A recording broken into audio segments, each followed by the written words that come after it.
rehefa tariny fihetsem-po be loatra ianao dia vao maiky ilay izy miova ary arakaraky ny fifehezany ihany koa ny fiovany fa raha manapa-kevitra ianao ty farany herinandro ity ka manomboka manda ny fihetsem-ponao rehefa fantatrao fa ny fanekena izany dia manao tsia amin'Andriamanitra mety miady aloha ianao zao fa lasaiko anao heritaona ihany iova olo-kafa ianao.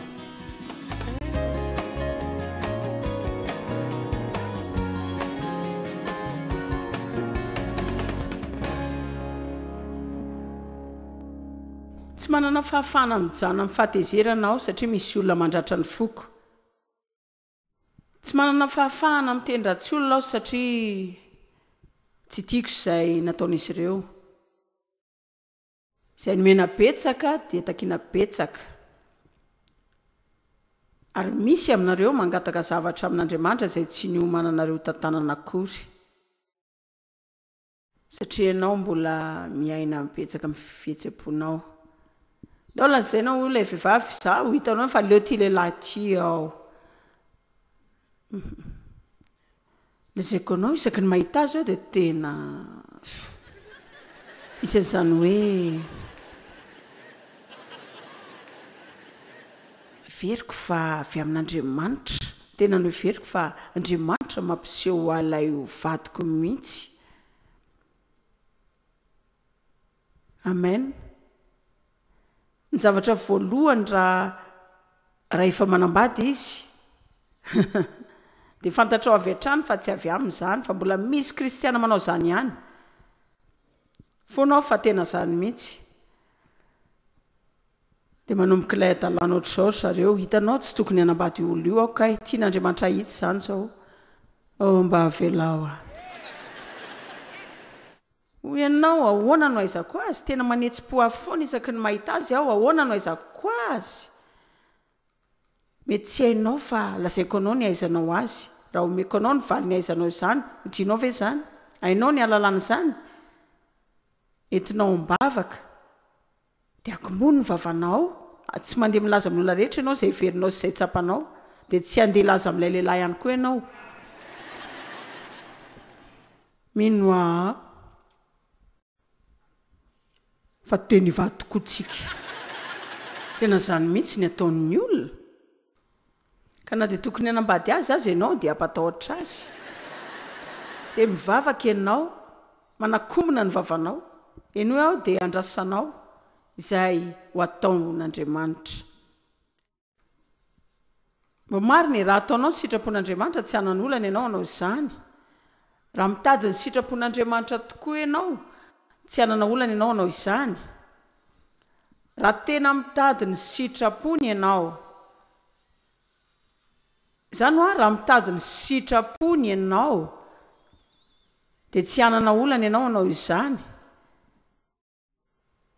Fa mivavaha fa Andriamanitra mahay ny zavatra rehetra. Fa raha izany no mety dia Andriamanitra hanaonao ao am-pony koa izy no hanao ny lalana amin'izany. Mety hitaky fotoana izany fa hiasa amin'ny fomba izay natao ahatanteraka izany hatramin'ny farany izy. Fa raha matoky azy ianao dia tsy isy dia volany amin'ny elo izay ahasakana izay tian'Andriamanitra ho azonao. Manome anao torohevitra tsara fotsiny aho. Raha tsy azonao antoka misy zavatra tsy hitanao amin'ny ten'Andriamanitra ny Baiboly tsy milaza ny fotoam-pifidianao fiara vaovao. Misy fomba etsy izay ahafahanao arahanao. Fa ny Baiboly tsy miteny izay ho vadianao fa izay tsy tokony ho vadianao. Aza manambady olona tsy mitovy zioga aminao. Teny antsika tsy handeha amin'ny fihetsem-po. Misy zavatra maro teneny antsika fa ekeko fa misy zavatra ilayntsika handraisana fanapahan-kevitra dia hitanao sika tsy mety mahita teny mifanaraka amin'izany ka mila mivavaka sy mangataka amin'Andriamanitra hanome antsika marika famantarana ary afaka manome anao izany amin'ny endriny maro samihafa izy. Mila matoky azy sika mba nanantsika fandriana ny vavaka hatrany. Fihetsem-po nge miova foana e. Hoy ianao ina ny tianao lazaina mamitaka izy tsy tokisana miovaova tsy marina voaforona na miainga avy amin'ny sitrapo ary mora levona. Izany ny tika fa tsy fantatrao mihitsy izay etsehany amin'ny andro tsy fantatra. Satria ny fihetsem-po dia tena ampiasain'ny eritreritsika ary ny saina ny taninadiny. Satana mamboly eritreritra ao an-tsaintsika, mampitra eritreritra ao anatintsika izy. Izany no tokony ahaizantsika ny ten'Andriamanitra ary anaritsika ireny fisainandratsy ireny. Raha fantatrao fa hampanaovan'Andriamanitra zavatra ianao ka rehefa manomboka amin'ny lalao ny sainao ny devoly, tsy mila heverinao akory izany. Misy ohatra tsara amin'izany ao amin'ny Genesis, dia iresaka an'izany isika ny maraina. Ny amin'ny Eva, fantany izay lazain'Andriamanitra dia nambarany tamin'ny devoly izany teny izany. Dia hoy ny devoly taminy, tsy azonao ny tiany ambara. Tovy amin'izany ihany ilay izy, hitanao ry Eva, tena tokony ho saininao tsara aloha. Mila mianatra mandeha miaraka amin'ny saintsika isika fa tsy mamono eritreritra fotsiny. Afaka misaina mandra-pahafaty ianao. Afaka taitra amin'ny fomba manjatony ao anatin'ny 30 andro ny amin'ny zavatra iray ihany. Izany no ahitantsika tsy fisiana fahamarinana intsony.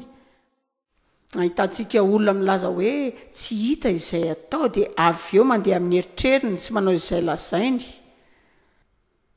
Satria ny olona miaina fihetsem-po na koa milaza ho tarian'ny fanahy zareo, afaka indroa andro dia tsy mahatsiaro tariany intsony.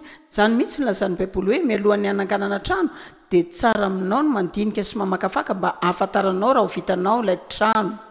Fa Andriamanitra tsy ho faly amin'ireo fanekena tsy lavorary sy natomboka fotsiny nefa tsy vita akory. Tena izany. Tena mora ny manomboka, ho betsaka ny mampirisika anao dia ahoana? Ho aiza ianao rehefa lasa izy ireny? Tsisy hitehaka sy hampahery intsony. Tiako ny any olona tena maharitra. Tena sarotra ane izao ny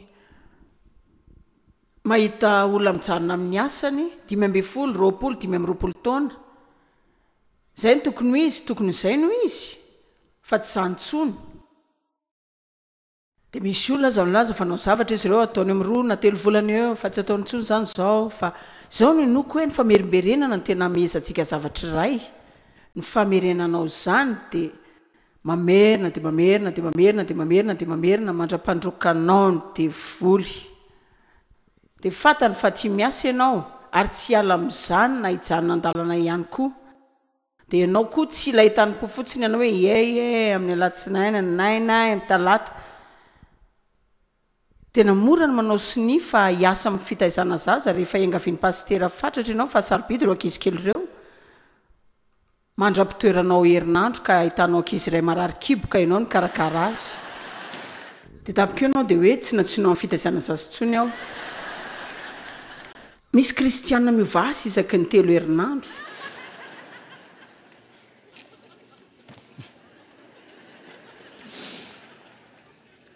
Fihetsem-po tsy ratsy fa izy koa tsy masina. Tsy nao masinina izy, tsy voatokanao ampiasain'Andriamanitra izy fa izao fotsiny. Dia tokony ho lanjalanjaina araka izany izy ireny. Tiako jerenao ny fihetsem-ponao. Tiako ianao no hifehy azy fa tsy izy no hifehanao. Tiako hitanao izy ho sombony aminao, afaka hifalianao, izay mety hanahirana koa fa tsy voatery hoentiny sy ho feheziny ianao. Tsy voatery avelanao hanohitra ny ataonao izy sy hanao safidy anao. Arakaraky ny fehezan'izany ianao no hitombon'ny heriny sy hovany ho lasa mpitondra sy mpifehanao. Fa raha manapa-kevitra ianao androany ilaza tsiny amin'izay tsapanao, rehefa fantatrao fa ny filazanao eny amin'izany no efa ilazanao tsy amin'Andriamanitra. Mety hiatrika ady kely ianao fa lazaiko anao fa hery taona ihany dia hiova mihitsy ianao. Ary isaky ny manao eny amin'ny zavatra tsara ianao sy tsy amin'ny zavatra ratsy dia hanomboka rary kely ny fononao, fa sombony kely amin'ny ihany no maty, sombony amin'ilay hery sy fitazonana kely tao aminao no maty, dia nampalemy azy tsikelikely ny tsy famahananao azy. Fomba famanantsika ny nofo dia ny fanomezana hanina azy. Ny fomba famanantsika ny fanahy tsy voaomby dia ny fanomezantsika hanina ho azy, fa isaky ny tsy mamahana azy ianao dia mihamalemy izy, dia mihamalemy izy, dia mihamalemy. Rehefa mihevitra ny zavatra izany aho izay efa nataoko sy ny fomba nitezerako ny devy rehefa tsy azoko izay ilaiko dia tsy miresaka matetika aho indraindray herinandro, 2 herinandro, misy 3 herinandro.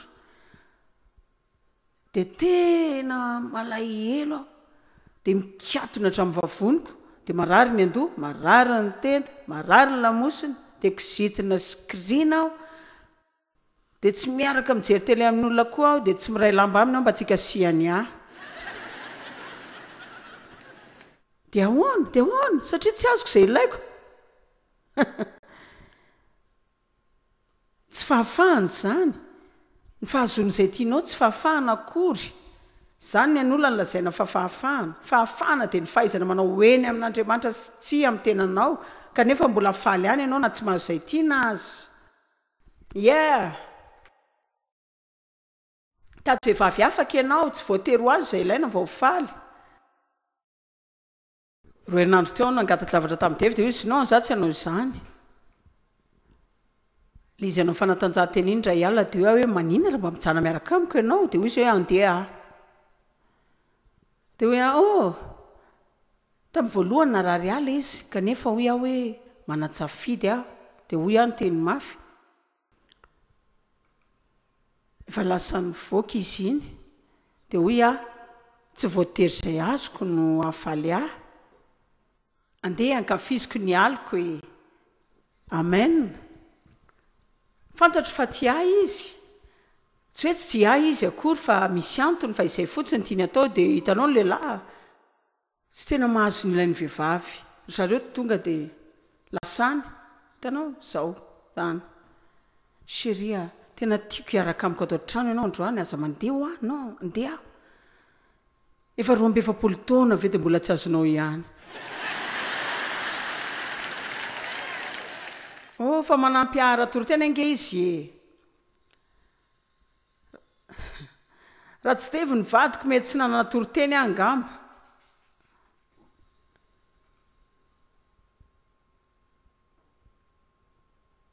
efa nivady 20 taona izay ary niasa 30 taona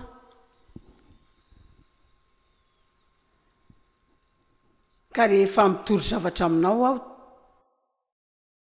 dia fantatro izay lazaiko fantatro izay ilaina mba hitondrana ilay asa herinandro vitsy tao anatin'ny 20 taona sy tapany izay nivadianay hitako fa nanambady vehivavy 20 Devy izao satria izany ova foana satria isaky ny 2 taona dia misy toetra vaovao koa amen fa tsara izany sa tsy izany isaoran'Andriamanitra miovy isika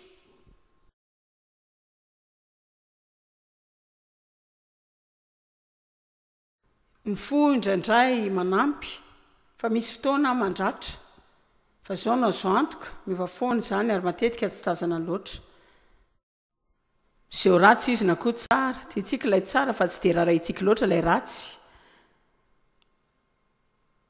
matetika izy ireny tonga nefa tsy ilainao ilay karazan'ny ratsy ilay karazan'ny tsara matetika mialo amin'ny fotoana tiantsika hananana azy ny tsy fanindriana azy tsy manakana ny fahatongavany dia nohatrany hoe manatsaina izy ka afaka ampitomaniany ora ray isika dia ampimezindray avy eo manao ny tsara izy rehefa misy fotoana tsara fa manakorotana eo ampiandrasana ny fotoanan'ny fiovana ka raha tia hita fo ratsy ianao dia andraso fotsiny fiovanjavatra fiainanao resaka izany tsika efa ampianarana ray manakorotana izy amin'ny fotoana tsy andrasanao izany matetika ianao mandeha matory ary tsisy antony eo dia miova daholo ny fahatsapanao rehetra indray alina mety mahatsiary fifaliana sy fitiavana izany ianao ny alina tory ny maraina amin'ny fo maniry ny anakorotana alohan'olona dia tsy hainao tsy fantatrao hoe fa nanina ianao fa manana fifandraisana amin'ny vatantsika izy ireny dia ataondreraka ianao ka ataony be fihetsem-po ataondreraka mihitsy ianao sy ampitomaniny amin'ny zavatra rehetra mandratra ny fonao daholo ny rehetra rehefa tena reraka ianao fihetsem-ponao mifandray amin'ny eritreritrao imbetsaka ianao no manao izay rehetra tianao amin'ny fanatanterana fotsiny ao an-tsainao amen dia mifandray amin'ny faniritsika koa izy rehefa tsy azontsika ny ilayntsika dia rendrika ny fo kizitina dia malahelo salamy fa 7:7 milaza fa manompo Andriamanitra mamatatra ny fo sy ny vo isika zany midika fa Andriamanitra mamela zavatra eo amin'ny fiainantsika izay mahakasika ny fotsika mandra-pianarantsika ny tsy hitondrany izany atsika. Ianao ve tsy aniriny mba tsy ahitanao intsony ireny olona rehetra manadalanao? Fantatra zao mandra-pahaizanao mianatra miaritra ohatrany nataony Paoly amin'ny zavatra rehetra sy ny olona rehetra, dia mbola hitohy ady aman'olona foana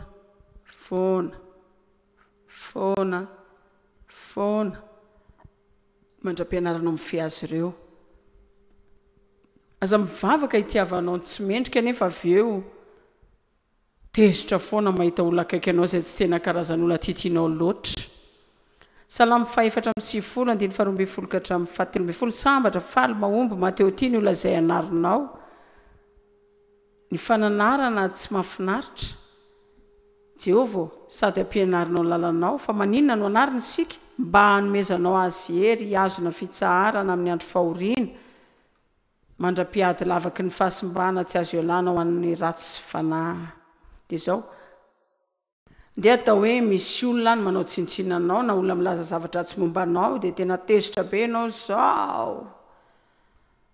zao mbola hitranga zany dia hitranga mety tsy avy amin'ny olona iray fa avy amin'ny tranga iray ihany no hiverina indray dia hiverina mandra-pahaizanao tsy mety tezitra amin'izany tsony eto amin'ny-bavaka eto eo amin'Andriamanitra dia andraso izy hiady amin'ireo fahavalonao. Andriamanitra namarina anao. Mety hoe ny fiovanao tsy nitazona ny trangan-javatra tsy hiverina indray, fa izao ilay izy tsy tena ilay trangan-javatra no miteraka alahelo atsika, fa ny fomba fiatrehantsika azy no manala ny hafaliana amintsika. Marina tena tiako azonao mihitsy zany afatra izany androany. Tsy ho afaka ny anakan'olona tsy hilaza zavatra diso mikasika aho fa tsy miraharaha aho. Nefa rehefa tsy miraharaha dia tsy mampaniana azy zany. Dia ohatr'izany ny fiatrehana azy, mety tsy tena ohatr'izay ilay zava-misy fa lalovantsika izany. Korintiana 1:17 eo ka hatramin'ny 7:17. Tsy hamaky izany avy hatrany aho fa miresaka tolo-maolona izy, ilay olona ara-panahy sy olona ara-nofo. Voalaza fa ny olona ara-nofo tsy mahazo ny olona ara-panahy. Ny ara-panahy mamantatra zavatra, tena olona ara-panahy tsy mandeha amin'izay tiany, heveriny sy tsapany, miaina amin'ny fahendrena izy. Voalaza ny Baiboly fa mamantatra zavatra izy, manadihady izy, mametra-panontaniana aloha izy, mianatra zavatra izy, mianatra ny tenin'Andriamanitra. Ny tena olona ara-panahy miandry an'Andriamanitra hanana ny fiadanana anao zavatra iray, manao zavatra amin'ny fahatsarana foana izy. Mivavaka miandry izy izay efa ho ataon'Andriamanitra. Fa tsy ilay ara-nofo, ilay olon-tsotra dia ilay olona tsy voavonjy, tsy isy fifandraisana amin'Andriamanitra, ilay tsy mankasitraka ny filazantsara, ilay karazan'olona manao izay tiany, heveriny sy tsapany ary heverin'ny olona. Ilay olona ara-panahy tsy hoe nateraka ny iray fotsiny ihany fa mandroso famatorana ara-panahy. Io olona io mahay miara-miaina amin'olon-kafa ary manolo-tena izy manao izay rehetra ilaina ataony mba iarahany miaina amin'olon-kafa sy azona ny fiadanana eo amin'ny fiainany, satria fantany mahasarobidin'ny fiadanana sy fifaliana. Fantany fa raha manadino ny fiadanana izy dia manadino ny heriny. Fantany fa ny filan'ny tompony heriny koa ka dia mitahiry ny fitsaharana izy, satria fantany fa raha tsy izany dia manokatra varavarana ho an'ny devoly izy. Eno ny anatra efela aho, raha miady amin'ny vadika ao an-trano aho dia tsara amiko ny lavitry ny alitara, satria ny devoly mankalahy. Ka raha vao mahasokatra varavarana ho azy tsisy mahalaza izay afaka ataony amiko. Tsy afaka nitory filazantsara amin'ny fiteny 7:30 maneran-tany aho, sady miady an-trano mikatona amin'ny efitra miaraka amin'ny vadiko. Efa niainako izany rehefa mitory tena aho, ilay olona ara-panahy tsy terisaina akory, vonona iainony mety izy, feno famarinana izy, mandeha amin'ny fahitsiana, mitazona ny fanaikeny na ahoana ny fihetsem-pony, dia ny lalan'ny fitiavana no manjaka eo amin'ny fiainany ary mampiseho ny vokatry ny fanahy izy fa ilay ara-nofo anefa ary lazaiko anao zao tena maro de maro de maro ny kristiana ara-nofo za tena ara-nofo ataona ny maro fa mankany am-piangonana ny alahady ary ekipan'ny evanjelistra aho ary ny vadiko loolona manao ny zavatra rehetra am-piangonana zay fa ara-nofiany ao ary mampalahelo de tena tian'Andriamanitra aho de nino aho fa voavonjy nino aho fa andeha ho any an-danitra rehefa faty le ara-nofo voavonjy fa tsy hisy fandresena mihitsy aty satria izy ireny tena be fo ny zavatra rehetra dia ao amin'ny tontolon'ny fanahy izay tsy tena amelan'ny nofo an'Andriamanitra hiasa loatra misy olona mahazo zay lazaiko ve zany no mahatonga ny kristianina manana laza ratsy loatra amin'ny olona teny ihany sika fa tsy manan-kery andeha amin'izany satria tsy avelantsika Andriamanitra hiasa mandreny teny sika fa mianatra amin'ny fomba mihoatra ny fankatoavantsika fianarana baiboly firy no ilayntsika mba handeha hamela helokolona aingana indrindra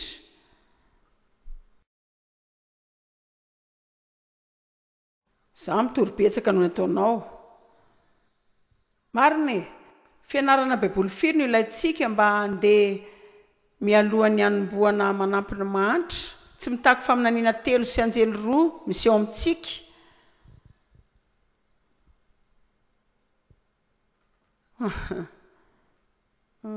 Jesosy eo mahafinaritra ty herinandro ty voavonjy ilay olona ara-nofo fa miaina kokoa ohatrany tsy voavonjy izy pino manao fomba anankizy izy de hitanao zany amin'ny felonana fa nainy korontana tondra fizarazarana mifosy izy mitantarangano liana foana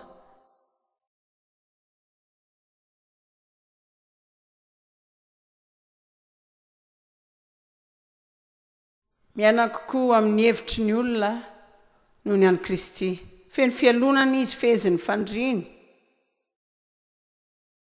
sy ny fietsepony ary ny toetrany dia miova foana Korintiana voalohany 7:12 andeha ataontsika eo amin'ny écran fony mbola zaza aho dia ny teny toy ny zaza ny hevitra toy ny zaza ny saina toy ny zaza fa noho ny efa lehibe aho dia nariko ny fahazazana ny laozako ireny amin'izay teboka iray izay te hangataka olona eto aho androany hariva anao tsipika amin'ny fasika mba hiteny ary hanapa-kevitra amin'izay vidiny tiako ianao hanapa-kevitra na ohatrinona vidiny sy izay mety ho faharetany tsy maintsy milamina ao ho feheziko ny fietsepoko tsy izy ireny no fe ahy ho feheziko ny fahataitairako tsy izy ireny no fe ahy ka na manao hoana faharetany dia hianatra aingana ankatohan'Andriamanitra aho tsy manino izay fihevitra tsy manino izay ilaiko sy izay heveriko ho fahatsapako satria tenao kristianina dia lasa olona ho reharehan'Andriamanitra aho ho tonga olona azo nitokisana aho ampy izay fahazazako izay misy olona vonany anao izany fanekena izany ve